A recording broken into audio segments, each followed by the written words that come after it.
helai mun hi Darzo Nghah lo dawr nia he thil man he tlawm khawp mai a hei tilai hian ni si hanam pangte za kan ti thin khai som nga lo khawp mai chun lai hian mai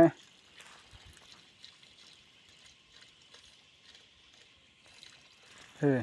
ching som tlawm le khawp mai he lang ha lang he hong chu he thil dang po thil nual mai om trâu mai he lang